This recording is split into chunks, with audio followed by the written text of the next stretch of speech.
Good morning everyone. Government Degree and PG College, Bhadrachalam. Department of History తరపున మనం ఈ YouTube channel చూస్తున్నాం. I am M. Kiran Kumar, lecturer in history, Government Degree and PG College, Bhadrachalam. మనం ఈరోజు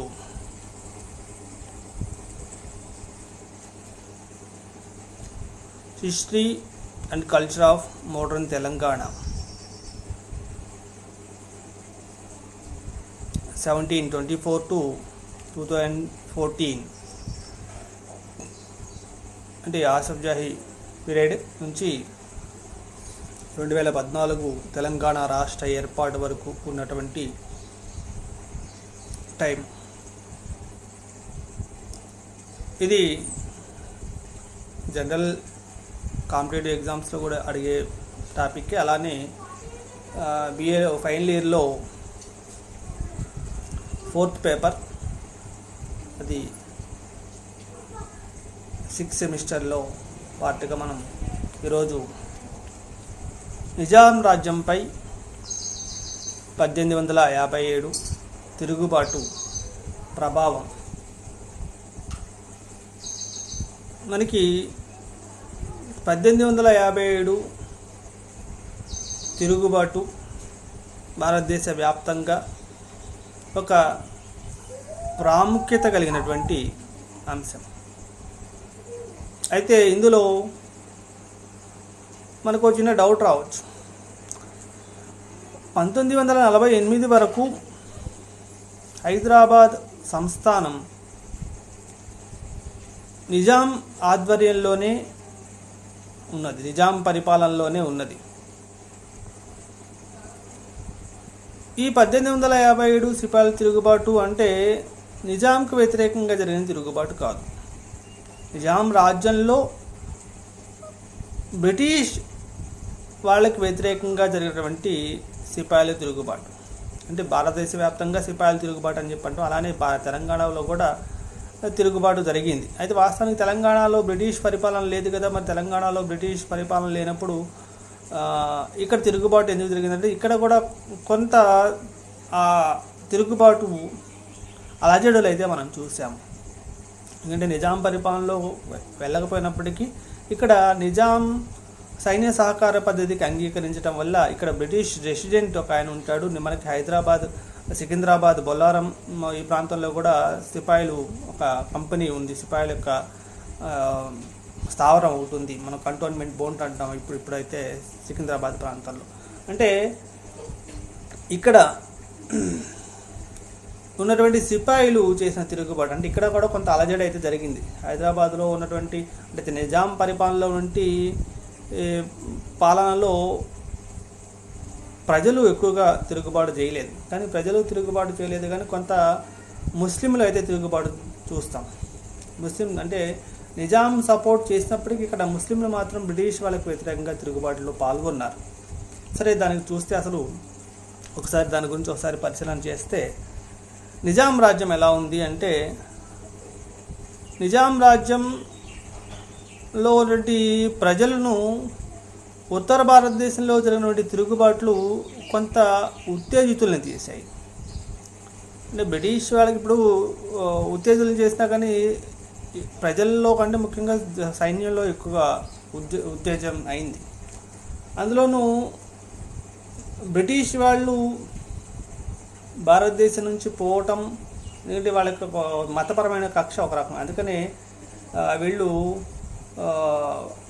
ముస్లింలు హైదరాబాద్లో నిజాం ప్రభు మాత్రం British వాళ్ళకి సాలార్జంగ్ ప్రోద్బలంతో బ్రిటిష్ వాళ్ళకే సపోర్ట్ చేశాడు. కానీ ఇక్కడ ఉన్న ప్రజలు మాత్రం, ముస్లిం ప్రజలు మాత్రం బ్రిటిష్ వాళ్ళపై జిహాద్ చేయాలని మసీదులో ఒక నినాదాలు కూడా ఇచ్చారు. అంటే వాళ్ళ ఉద్దేశం ఏంటంటే బ్రిటిష్ పాలనలో భారతదేశంలో క్రైస్తవ మత ప్రచారం జరుగుతుంది కాబట్టి క్రైస్తవ భావనతో వాళ్ళు, బ్రిటిష్ వాళ్ళు క్రైస్తవులు కాబట్టి వీళ్ళు ముస్లిం భావనతో జిహాద్ అనేటువంటి ఒక ప్రకటన చేయడం మనం చూస్తాం. అయితే ముస్లింలలో తిరుగుబాటు కొంత ఎక్కువగా ఉంది. హిందువులు అంత పెద్దగా తిరుగుబాట్లు పెద్దగా పాల్గొనలేదు. వాస్తవానికి హిందువులు కూడా కొంతమంది ఉన్నారు కానీ ఎక్కువ మంది పాల్గొనలేదు. ఈ హైదరాబాదు, ముఖ్యంగా సికింద్రాబాదు, బొల్లారంలో ఉన్న కంపెనీలు కూడా తిరుగుబాటు చేస్తాయని భావించి అక్కడ ఉన్న సైన్యం వారితో చేతులు కలుపుతుందని చెప్పి ఒక ఫకీర్, ఒక ఆయన ముస్లిం ఫకీర్ ఒక ఆయన ప్రచారం చేయటం చూస్తాం.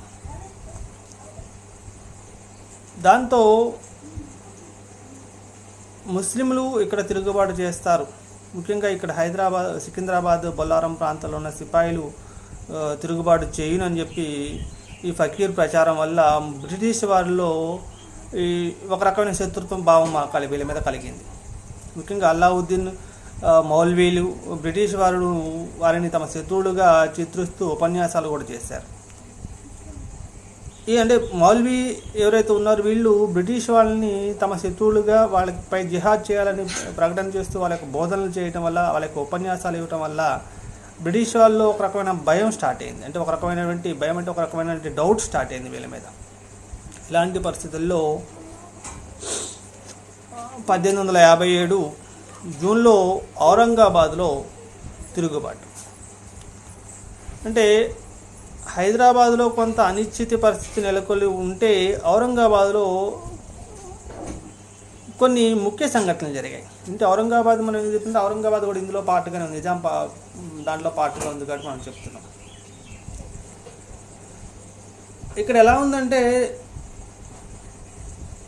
బ్రిటిష్ వాళ్ళు ముస్లిం ప్రజల మీద ఒక రకమైన డౌట్ ఉన్న పరిస్థితుల్లో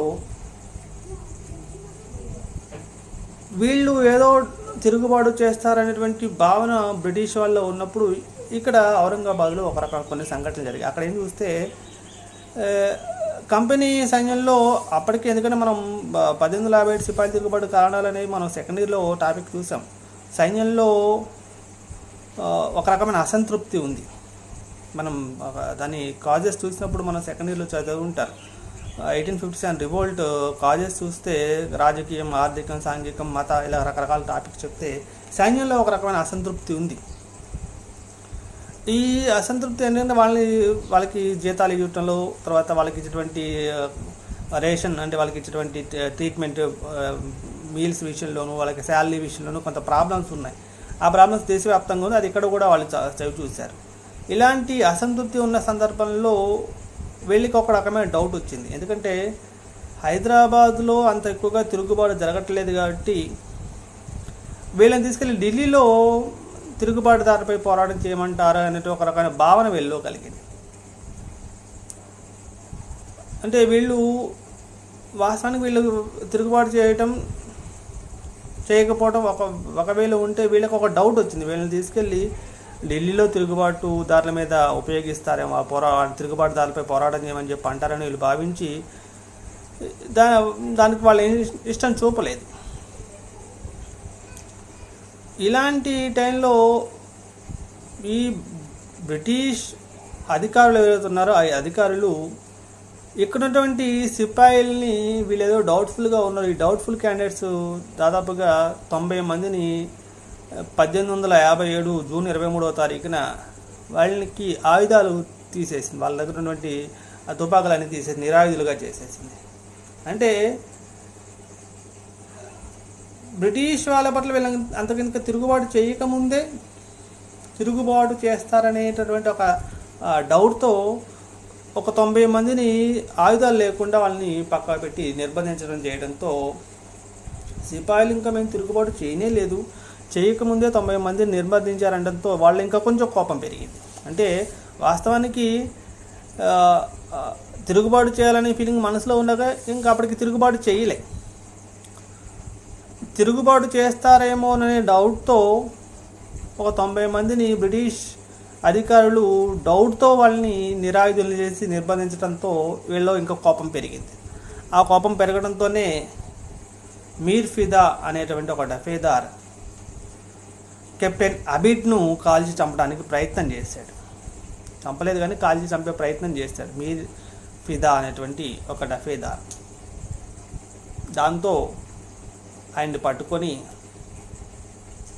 ఆయన ఉరితీసి ఆయనతో సంబంధం ఉన్న వాళ్ళందరినీ జైల్లో నిర్బంధించారు. అంటే ఎలా ఉందంటే 1857 సిపాయిల తిరుగుబాటు దేశవ్యాప్తంగా జరుగుతుందనే భావన. అలాంటి టైంలో వీళ్ళు కూడా పాల్గొంటారేమో, ఔరంగాబాద్లో ఉన్నట్టు వీళ్ళు కూడా పాల్గొంటారేమో, ఇక్కడ ముస్లిమ్స్ కూడా వ్యతిరేకంగా ఉన్నారు బ్రిటిష్ వాళ్ళ పట్ల అని చెప్పి వాళ్ళకి డౌట్ ఉండి, బ్రిటిష్ వాళ్ళేమో ముస్లిం సిపాయిలు తిరుగుబాటు చేస్తారని డౌట్ వీళ్ళలో ఉంది. వీళ్ళకేమో మమ్మల్ని ఇక్కడ తిరుగుబాటుదారులు లేదు, మమ్మల్ని ఢిల్లీ తీసుకెళ్ళి తిరుగుబాటుదారుల మీద వాళ్ళని అంచే ప్రయత్నం చేయమని చెప్తారని వీళ్ళు అనుకున్నారు. ఇలా ఇద్దరిలో ఒక రకమైన బాగుంది. అలాంటి టైంలో డౌట్తోనే 90 మందిని 1857 జూన్ 23వ తారీఖున నిర్బంధించడంతో వీళ్ళు డౌట్తోనే మమ్మల్ని నిర్బంధిస్తారనే కోపంతో మీర్ ఫిదా అనేటువంటి అబీడ్ అనేటువంటి కెప్టెన్ని కాల్చి చంపడానికి ప్రయత్నం చేస్తాడు, కానీ విఫలమయ్యాడు. ఆయన్ని మీర్ ఫిదాని పట్టుకొని నిర్బంధించి ఉరితీసి దానికి సంబంధించిన వాళ్ళ మొత్తాన్ని చాలామందిని బంధించేశారు. తర్వాత అశ్విక దళంలో కొంతమందిని కూడా బర్తరఫ్ చేశారు. వీళ్ళు మనకి యూజ్లెస్ అని చెప్పేసి అశ్విక దళంలో కూడా కొంతమందిని నిర్బంధం చేసి బర్తరఫ్ చేయడం జరిగింది. దీంట్లో అంటే వాస్తవానికి తిరుగుబాటు జరగాల్సిన పరిస్థితి లేని టైంలో వీళ్ళు కావాలని కదిలించడం వల్ల ఈ అశ్విక దళంలో బర్తరఫ్ చేసి 90 మందిని నిర్బంధించి ఇలాంటి వాళ్ళు దాంతో సైనిక విభాగం మొత్తం ఔరంగాబాద్ తిరుగుబాటు చేయడం చూస్తాం. అయితే వాస్తవానికి బ్రిటిష్ ప్రభుత్వం దీన్ని సులభంగా, అంటే బ్రిటిష్ అంటే కంపెనీ వీళ్ళు సులభంగానే దీన్ని అణచివేశారు. ఉత్తర భారతదేశంలో జరిగిన కొన్ని వారాల్లోనే ఔరంగాబాద్లో జరిగిన సిపాయిలు తిరుగుబాటు చేయడం, అంటే ఉత్తర భారతదేశం జరిగిన కొన్ని రోజులకి ఎక్కడ జరగడం అంటే వీళ్ళకి డౌట్ పెరిగింది, దానికి కొంచెం ఇంపార్టెన్స్ వచ్చింది. అలా ఔరంగాబాద్లో కొన్ని సంఘటనలు మనం చూస్తాం. ఇక తర్వాత మనం బాగా చెప్పుకోవాల్సిన సంఘటన హైదరాబాద్ రెసిడెన్సీపై దాడి.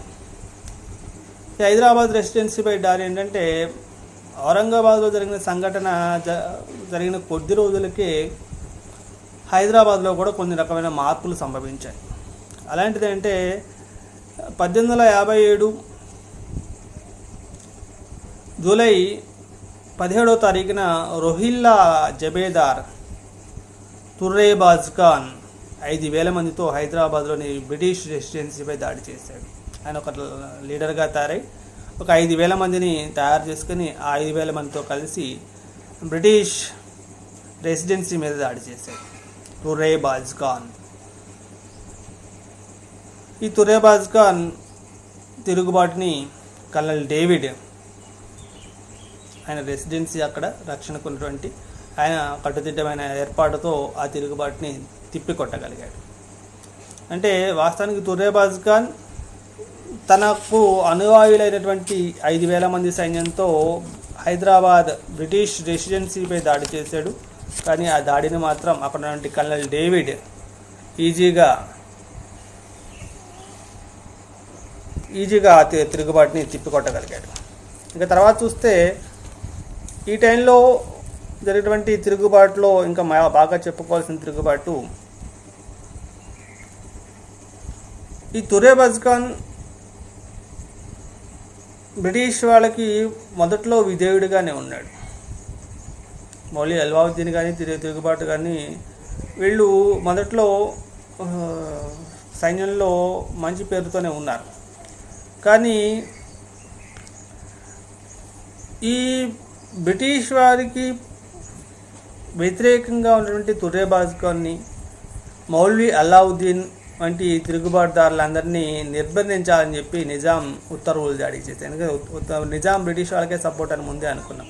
నిజాం బ్రిటిష్ వాళ్ళకి వ్యతిరేకంగా పనిచేస్తున్న తుర్రేబాజ్ ఖాన్, మౌల్వీ అల్లావుద్దీన్ లాంటి వాళ్ళని బంధించాలని చెప్పి ఆజ్ఞలు జారీ చేస్తే తుర్రేబాజ్ ఖాన్ బంధితుడవుతాడు.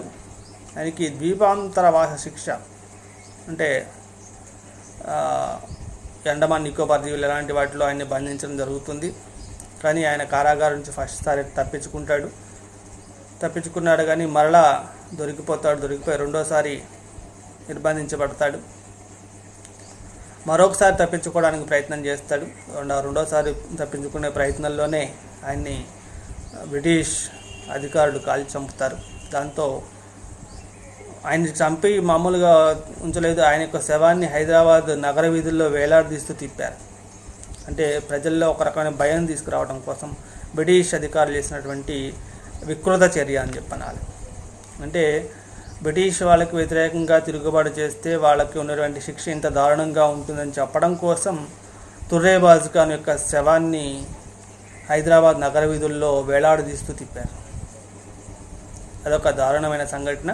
తర్వాత మౌల్వీ అలావుద్దీన్ బంగళంపల్లి గ్రామంలో దొరుకుతాడు. ఆయన మీద ఆమరణ కారాగార శిక్ష విధిస్తే ఆయన చనిపోయే వరకు అండమాన్ జైల్లో ఉండి 1884 సంవత్సరంలో ఆయన ఆ జైల్లోనే, అండమాన్ జైల్లోనే చనిపోతాడు. ఇలా మనకు ఇక్కడ జరిగినటువంటి తిరుగుబాటులో బాగా చెప్పుకోవాల్సింది తుర్రేబాజ్ ఖాన్ తిరుగుబాటు ఒకటి, అది మౌల్వీ అలావుద్దీన్ చేసినటువంటి తిరుగుబాటు ఒకటి బాగా చెప్పుకోవాల్సింది. ఇక తర్వాత చూస్తే మనకు నిజాం అఫ్జల్ ఉద్దౌలాకి ప్రధానమంత్రిగా ఉన్నటువంటి సాలార్ జంగ్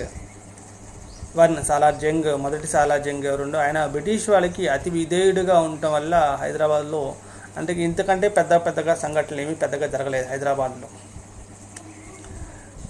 అయితే హైదరాబాద్లో ఉన్నటువంటి హిందువులు ఉత్తర భారతదేశంలో జరిగిన సంఘటనతో ఎటువంటి సంబంధం లేకుండా బ్రిటిష్ వారిని సమర్థించడం మనం చూస్తాం. దానికి కారణాలు కొన్ని ఉన్నాయి. ఎందుకంటే ఇక్కడ ఉన్నటువంటి దీంతో చూస్తే అంటే నిజాం పాలనతో చూస్తే బ్రిటిష్ పాలన కొంత బెటర్ అనే ఫీలింగ్ వాళ్ళలో ఉంది. ఎందుకంటే మనం ఇప్పటికీ కొంత చూస్తాం, ఆంధ్ర ప్రాంతం బ్రిటిష్ పాలనలో ఉన్నది, తెలంగాణ ప్రాంతం నిజాం పరిపాలనలోనే ఉంది. కానీ నిజాం పాలనలో ఉన్నటువంటి ఆ తెలంగాణ ప్రాంతం, తెలంగాణలోని వెనుకబాటుతనం మనం రీసెంట్ వరకు కూడా మనం చూస్తూనే ఉన్నాం. అంటే బ్రిటిష్ పరిపాలనతో పోలిస్తే నిజాం పరిపాలన వాస్తవానికి కొంత దారుణంగా ఉంది అంటానికి, అంటే చివరి నిజాం పరిపాలనలో కొంత డెవలప్మెంట్ ఉంటుంది, కానీ సామాన్య ప్రజల పరిస్థితి, భూస్వామ్య వర్గాల పరిస్థితి, దొరలు పెత్తందారుల యొక్క పరిస్థితిని చూసినటువంటి హిందూ ప్రజలు ఎవరైతే ఉన్నారో వాళ్ళు బ్రిటిష్ వాళ్ళని సమర్థించడం మనం చూస్తాం. అంటే ఇక్కడ ఉన్నటువంటి ప్రజలు ఎవరు, నిజాం పాలన ఉన్న ప్రజలు హిందువులు సరే ఉత్తర భారతదేశంలో జరిగిన సంఘటనతో వాళ్ళు అంటే ఎలా ఉందంటే వీళ్ళతో పోలిస్తే, అంటే నిజాం పాలనతో పోలిస్తే బ్రిటిష్ పాలన కొంత బెటర్ అనే ఫీలింగ్ వీళ్ళలో ఉంది. బ్రిటిష్ పాలన ఉన్న ప్రాబ్లమ్స్ కోసం బ్రిటిష్ వాళ్ళకు వ్యతిరేకంగా మిగిలిన ప్రాంత ప్రజలు తిరుగుబాటు చేస్తున్నారు. కానీ వీళ్ళు బ్రిటిష్ పాలనలో లేరు, నిజాం పాలనలో ఉన్నారు. అందుకనే నిజాం పాలనలో ఉన్నటువంటి హిందూ ప్రజలు ఎవరైతే ఉన్నారో వాళ్ళు బ్రిటిష్ వాళ్ళని అంటే కొంత వాళ్ళకి వ్యతిరేకంగా తిరుగుబాటు చేయలేదు, సమర్థించడమే చూస్తాం మనం.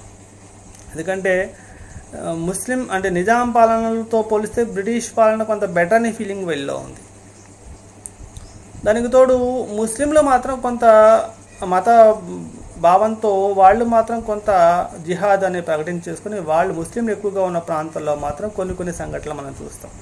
ముఖ్యంగా నా ప్రాంతం కాకపోయినా కడప, విశాఖపట్నం ప్రాంతంలో, గంజాం, తర్వాత తూర్పుగోదావరి జిల్లాల్లో కొన్ని సంఘటనలు జరిగాయి.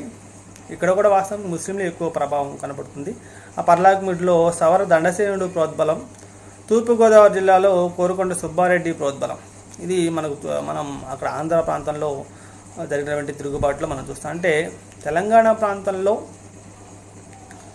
మనం చిన్న సంఘటనలు, ముఖ్యంగా ఈ మన తుర్రేబాజ్ ఖాన్ది, తర్వాత మౌల్వీ అలావుద్దీన్ది, ఇలాంటి చిన్న సంఘటనలు హైదరాబాద్లో చిన్న సంఘటనలు తప్పితే పెద్ద సంఘటనలు అయితే బాగా జరగలేదు. ఎందుకంటే మనం చూసాం వాస్తవానికి నిజాం పాలనలో తెలంగాణలోని ప్రాంతం మొత్తం, అంటే నిజాం పరిపాలనలో ఉన్న ప్రాంతం సంస్థానం మొత్తం ఉంది. వీళ్ళు బ్రిటిష్ పాలనలోకి వెళ్ళలేదు కాబట్టి వీళ్ళు బ్రిటిష్ పాలనతో పోలిస్తే నిజాం పాలన దారుణంగా ఉందనే భావనతో ఉన్నారు. కాబట్టి ఇక్కడ నుండి హిందూ ప్రజలు ఎక్కువగా నిజాంకి వ్యతిరేకంగానే భావనతో ఉన్నారు. కాబట్టి ఇక్కడుండే దొరలు, పెత్తందారులు ఇలాంటి పరిస్థితి చూసిన వీళ్ళు బ్రిటిష్ వాళ్ళని సమర్థించడం చూస్తాం. కొంతమంది మాత్రం, ముఖ్యంగా ముస్లింలు మాత్రం మత భావనతో జిహాద్ ప్రకటించి వాళ్ళు మాత్రం తిరుగుబాటు చేశారు తప్పితే అంతకంటే పెద్దగా తిరుగుబాటు అంతకంటే పెద్దగా సంఘటనలు మనకు జరగలేదు. ఇలా చూస్తే ఇటువంటి చెదురుమడు సంఘటనలు మినహా ఆంధ్ర ప్రాంతం అంటే మనకున్నటువంటి ఈ ప్రాంతం మొత్తం, తెలంగాణ ప్రాంతం మొత్తం దాదాపుగా విధేయులుగానే ఉన్నారు. ఇంకా మనం చూస్తే ఇక్కడ నుండి కొంత చదువుకున్న వాళ్ళు, మేధావులు ఎవరైతే ఉన్నారో, ఎడ్యుకేషన్ అయిన వాళ్ళు చూస్తే వాళ్ళలో ఒక రకమైన ఫీలింగ్ ఉంది. ఎందుకంటే మనకు నిరంకుశ నిజాం పరిపాలన రాజరిక పరిపాలనతో పోలిస్తే ఆ పరిపాలన కొంత బెటర్గా ఉందనే ఫీలింగ్ ఉంది. అందుకనే మేధావులు ఈ ఇతర బ్యాచ్ ఎవరైతే ఉన్నారో వాళ్ళు మొత్తం బ్రిటిష్ వాళ్ళకే సపోర్ట్ చేయని, వాళ్ళకి విధేయులుగా ఉండటం కోసం ప్రయత్నం చేశారు. అంటే ముస్లిం పాలనలో ఉన్నటువంటి అరాచక పరిస్థితులు చూసి దీనికంటే కంపెనీ పాలనే బెటర్ అని చెప్పి అనుకున్నారు. అప్పటి నుంచి మనం చెప్పేది అదే. అంటే నిజాం పరిపాలనలో ఉండే అరాచక శక్తులు, ఈ పీడించి పన్నులు వసూలు చేసే అరాచక దొరలు, పెత్తందారుల యొక్క దోపిడీ పరిస్థితి చూస్తే దానికంటే కంపెనీ పరిపాలన, అప్పుడు ఇంకా మనం కంపెనీలోనే ఉన్నాం, బ్రిటిష్ పరిపాలనలోకి వెళ్ళే ఆ కంపెనీ పాలనే బెటర్ అనే ఫీలింగ్ చాలామందిలో ఉంది. పటిష్ట పాలన పట్ల కొంతమంది అంటే ఎలా ఉందంటే వీళ్ళు చేసేదానికంటే బ్రిటిష్ వాళ్ళకే సపోర్ట్ చేయాలని ఫీలింగ్ చాలామంది భారతీయుల్లో, ముఖ్యంగా తెలంగాణ ఈ నిజాం పాలన ఉన్న ప్రజల్లో ఉంది. అందుకనే దక్షిణ దేశాల్లో ఉన్నటువంటి సిపాయిల విధేయత బ్రిటిష్ పాలన కొంతవరకు సంరక్షించింది. అందుకనే మనం సాలార్ జంగ్ 1 చేసినటువంటి సపోర్ట్ వల్లే తెలంగాణ ప్రాంతం, తర్వాత ఈ దక్షిణ భారతదేశంలో బ్రిటిష్ పరిపాలన అంటే కంపెనీ పాలన మీదకి చాలా హెల్ప్ చేసిందని చెప్పనాల్సి ఉంటుంది. ఇలా 1857 సిపాయిల తిరుగుబాటు సంబంధించి దేశవ్యాప్తంగా అనేక చోట్ల, మెరట్లోను, బారక్పూర్లోను, తర్వాత ఈ ఉత్తర భారతదేశంలోను అనేక ప్రాంతాల్లోనూ తిరుగుబాటు చూస్తాం. ఆ తిరుగుబాటు అయిన తర్వాత ఈ ప్రాంత పరిపాలన అంటే ఆ భారతదేశ పరిపాలన కంపెనీ నుంచి బ్రిటిష్ రాణి చేతిలోకి వెళ్ళడం జరిగింది. అప్పటి వరకు ఈస్ట్ ఇండియా కంపెనీ చేతిలో ఉండేది. ఆ ఈస్ట్ ఇండియా కంపెనీ చేతిలో నుంచి అది బ్రిటిష్ రాణి చేతిలోకి వెళ్ళటం చూస్తాం మనం. అప్పుడు విక్టోరియా రాణి 1858 నవంబర్ 1వ తారీఖున ఒక నూతన ప్రభుత్వ విధానాన్ని ప్రకటన చేయడం చూస్తాం. ఈ ప్రకటనలో కొన్ని వాగ్దానాలు కూడా ఉన్నాయి. అందులో ముఖ్యమైనవి చూస్తే భారతీయులకు ఐరోపా వారితో సమాన అవకాశాలు కల్పిస్తాము అని చెప్పి ప్రకటించారు. అంటే అర్హతను ఆధారంగా ఉద్యోగాలు కల్పించడం అని, వాస్తవానికి అర్హతను ఆధారంగా భారతీయులకు కూడా ఉద్యోగాలు కల్పిస్తాము అనేటువంటి ఒక ప్రకటన. తర్వాత మత విషయాల్లో మేము ఎటువంటి జోక్యం, అంటే బ్రిటిష్ వాళ్ళు ఎటువంటి జోక్యం చేసుకోరనేటువంటి ఒక ప్రకటన.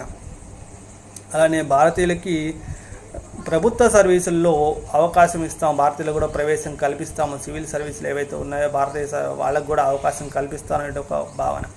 అలానే భారతదేశంలో పరిశ్రమలు అభివృద్ధి చేసి ప్రజలకు ఉపయోగకరమైనటువంటి కార్యక్రమాలు చేపట్టడం స్టార్ట్ చేస్తామని చెప్పి విక్టోరియా రాణి తన ప్రకటనలో ఇవి జారీ చేస్తుంది. దాంతో తర్వాత కాలంలో అయితే పెద్దగా జరగలేదు, కానీ ఇవి కొన్ని వాగ్దానాలు అయితే చేయటం మనం చూస్తాం. అంటే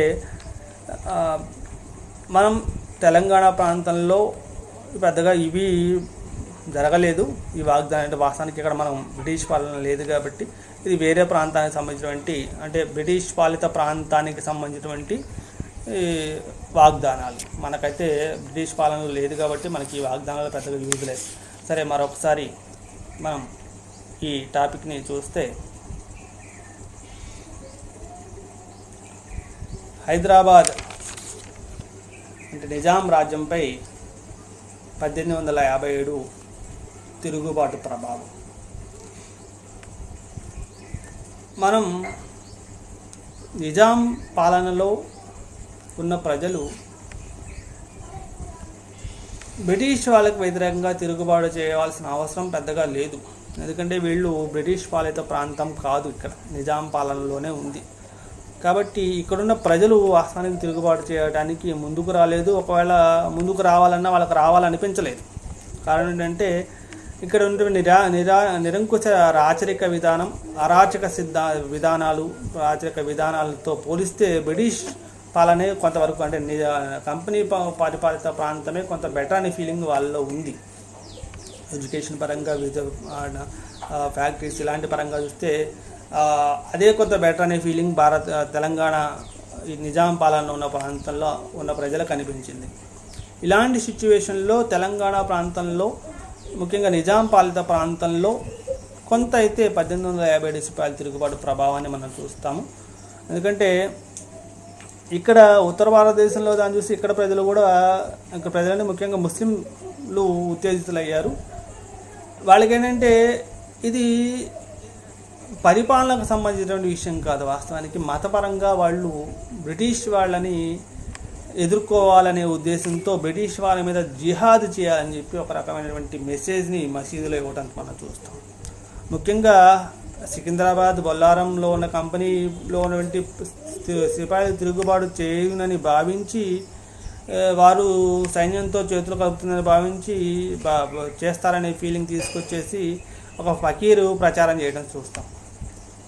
ముస్లిం ఫకీర్ ప్రచారం చేస్తుంటే బ్రిటిష్ వాళ్ళు ఒక రకమైన డౌట్ వచ్చింది. అందులోనూ ఇక్కడ నుండి మౌల్వీ అలావుద్దీన్ లాంటి వాళ్ళు ఎవరైతే ఉన్నారో వాళ్ళు చేసే ఉపన్యాసాల్లో కూడా బ్రిటిష్ వాళ్ళకు వ్యతిరేకులుగా వాళ్ళని చిత్రిస్తూ, అంటే వాళ్ళు భారతీయులందరికీ బ్రిటిష్ వాళ్ళు శత్రువులు అనే ఫీలింగ్ తీసుకురావటం, ముఖ్యంగా ముస్లింలు అందరూ ఏకమం కావాలని ఉపన్యాసాలు చెప్పడంతో బ్రిటిష్ వాళ్ళు ఒక రకమైన డౌట్ వచ్చింది, ఇక్కడ ఉన్నటువంటి ముస్లింలు తిరుగుబాటు చేస్తారని. ఇలాంటి పరిస్థితుల్లో తిరుగుబాటు జరుగుతాయని చెప్పి కొంత డౌట్ ఉంది. ఔరంగాబాద్లోని కొన్ని సంఘటనలు జరుగుతాయి. అంటే ఇక్కడున్న ముస్లిం తిరుగుబాటు చేస్తారనే ఫీలింగ్తో ఒక 90 మందిని 1857 జూన్ 23వ తారీఖున నిర్బంధించి వాళ్ళకి ఉన్నటువంటి ఆయుధాలు మొత్తం లాక్కోవడంతో వీళ్ళ ఒక రకమైన కోపం వచ్చి, ముఖ్యంగా ఆ కోపానికి ప్రతిఫలంగా ఏమన్నా అంటే మీర్ ఫిదా అలీ అనేటువంటి డఫేదార్ కెప్టెన్ అబిట్ను కాల్చి చంపాలనే ప్రయత్నం చేస్తాడు. కానీ అది విఫలమై ఆయన పట్టుబడతాడు. దాంతో మీర్ ఫిదాని ఉరితీసి దానికి సంబంధించిన వాళ్ళు మొత్తాన్ని నిర్బంధించడం మనం చూస్తాం. తర్వాత అశ్విక దళం సంబంధించి వాళ్ళలో కూడా కొంతమందిని బర్తరఫ్ చేయడం చూస్తాము. తర్వాత ఔరంగాబాద్లో కొంత సైనిక విభాగం అయితే తిరుగుబాటు చేసింది, కానీ దాన్ని మాత్రం కంపెనీ సింపుల్గానే అణచివేసింది. తర్వాత హైదరాబాద్ రెసిడెన్సీ మీద తిరుగుబాటు చూస్తే దీంట్లో తుర్రేబాజ్ ఖాన్, రోహిల్లాల జమీదారు తుర్రేబాజ్ ఖాన్ తన దగ్గర నుండి 5,000 మంది సైన్యంతో హైదరాబాద్ రెసిడెన్సీ మీద దాడి చేస్తాడు. జూలై 17, 1857లో. కానీ ఈ తిరుగుబాటును, ఈ దాడిని కూడా కల్నల్ డేవిడ్ రెసిడెన్స్ పూర్తిగా అణచిపెడతాడు. దాంతో హైదరాబాద్లో తిరుగుబాటు అణచివేయటం మనం చూస్తాం. ఈ తిరుగుబాటుకు సంబంధించిన వాళ్ళని తుర్రేబాజ్ ఖాన్, మౌల్వీ అలావుద్దీన్ని నిర్బంధించాలని చెప్పి నిజాం ఉత్తర్వులు జారీ చేస్తారు. దాంతో తుర్రేబాజ్ ఖాన్ని పట్టుకుంటారు. ఆయనకు ద్వీపాంతర శిక్ష విధిస్తారు. కానీ ఆయన ద్వీపాంతర శిక్షలో ఉండగానే ఒకసారి పారిపోతాడు. మరొకసారి పారిపోయే ప్రయత్నం చేస్తే ఆయన్ని కాల్చి చంపి ఆయనకి పడ్డ శిక్షని చూంచడం కోసం, అంటే తిరుగుబాటుదారులకు పడే శిక్ష ఇంత దారుణంగా ఉంటుంది, ఇంత దౌర్భాగ్య పరిస్థితి వాళ్ళకి ఏర్పడుతుందని చెప్పడం కోసం, తిరుగుబాటుదారులకి భయపెట్టడం కోసం చేసిన ప్రయత్నం ఏంటంటే మౌల్వీ తుర్రేబాజ్ ఖాన్ శవాన్ని వేలాడదీస్తూ హైదరాబాద్ నగర వీధుల్లో తిప్పడం చూస్తాం. తర్వాత మౌల్వీ అలావుద్దీన్కి మంగళపల్లిలో దొరుకుతాడు. ఆయన మౌల్వీ అలావుద్దీన్ని పట్టుకొని ఆయన కూడా ఆమరణ కారాగార శిక్ష విధిస్తాడు. ఆయన అండమాన్ జైల్లోని 1884లో చనిపోతాడు. దాంతో పెద్దగా మనకు మార్పు ఏమీ కనిపించదు. వాస్తవానికి మొదటి సాలార్ జంగ్ నిజాం అఫ్జలుద్దౌలాకి ప్రధానమంత్రిగా ఉన్నాడు. ఈయన వాస్తవానికి బ్రిటిష్ వాళ్ళకి కంపెనీకి విధేయులుగా ఉండాలని చూశాడు. ఎందుకంటే అప్పుడు పరిస్థితి అంత దారుణంగానే ఉంది. నిజాం పరిస్థితి అంత మనం సాలార్ జంగ్ టాపిక్లో చూసాం. సాలార్ జంగ్ అధికారంలోకి వచ్చినప్పుడు నిజాం పరిస్థితి చాలా దారుణంగా ఉంది. అప్పటికే 50 లక్షల రూపాయలు బ్రిటిష్ వాళ్ళకి అప్పుపడి ఉన్నాడు ఆయన. కాబట్టి అలాంటి పరిస్థితుల్లో ఈయన సాలార్ జంగ్ ముఖ్యంగా నిజాం ప్రభువులు బ్రిటిష్ వాళ్ళకే సపోర్ట్ చేయాల్సిన పరిస్థితి ఏర్పడింది. దీనికి తోడు ఇక్కడ పెద్దగా వాస్తవానికి ఈ ప్రాంతంలో పెద్దగా జరగలేదు. మనకి గోదావరి ప్రాంతంలోనూ, గంజాం ప్రాంతంలోనూ, తర్వాత విశాఖపట్నం, కడప ప్రాంతంలో కొంత ముస్లిం ఎక్కువగా ఉన్న ప్రాంతంలో మనకు తిరుగుబాట్లు కనపడతాయి. దానికి తోడు కొన్ని ప్రాంతాల్లో సవర దండసేనుడు కానీ, పర్లాకముడి ప్రాంతంలో, తూర్పుగోదావరి జిల్లాలో కోరుకొండ సుబ్బారెడ్డి లాంటి వాళ్ళు అయితే తిరుగుబాటు చేస్తారు. అది ఆంధ్ర ప్రాంతం, తెలంగాణ ప్రాంతం కాదు.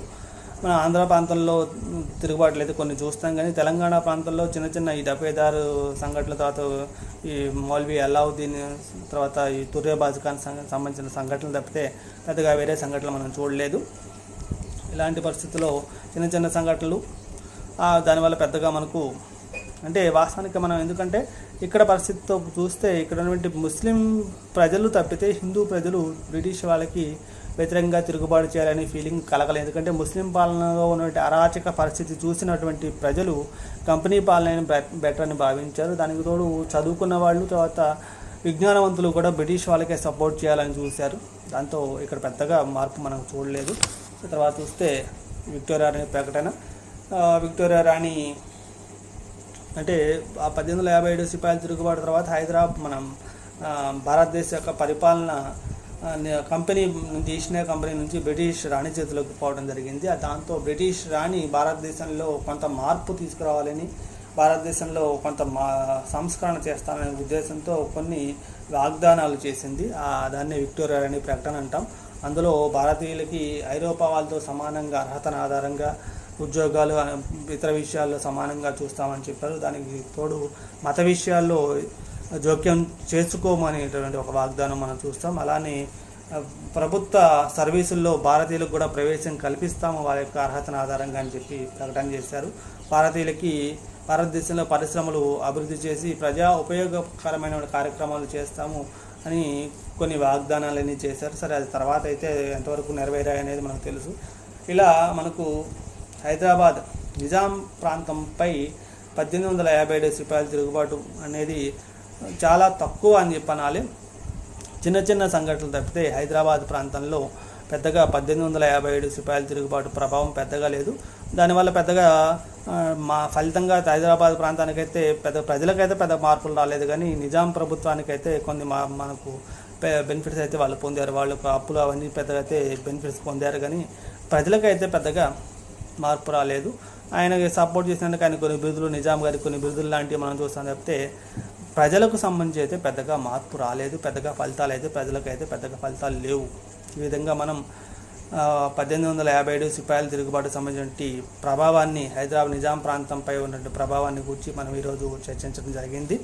ఈ క్లాస్ సంబంధించి ఇంకేమైనా మీకు డౌట్స్ ఉంటే మీరు సపరేట్గా మీరు పర్సనల్గా మెసేజ్ పెడితే మేము దాన్ని క్లారిఫై చేయడానికి అవకాశం ఉంటుంది. అలానే మీకు ఇంకేమన్నా సజెషన్స్ ఇవ్వాలి ఆ టాపిక్ సంబంధించి అని చెప్పి మీకు అనిపిస్తే మీరు ఇచ్చే సజెషన్స్ కూడా పర్సనల్గా మెసేజ్ పెట్టండి. మేము ఆ సజెషన్స్ కూడా మేము తీసుకొని నెక్స్ట్ క్లాస్లో వాటిని మేము మార్పు చేయడానికి అవకాశం ఉంటుంది. అందరూ ఈ క్లాస్ అర్థం చేసుకున్నట్లయితే, మీ క్లాస్ అర్థమైతే ఈ క్లాస్ సంబంధించిన లింక్ని మీ ఫ్రెండ్స్కి కూడా ఫార్వర్డ్ చేయండి. అందరికీ thank you one and all.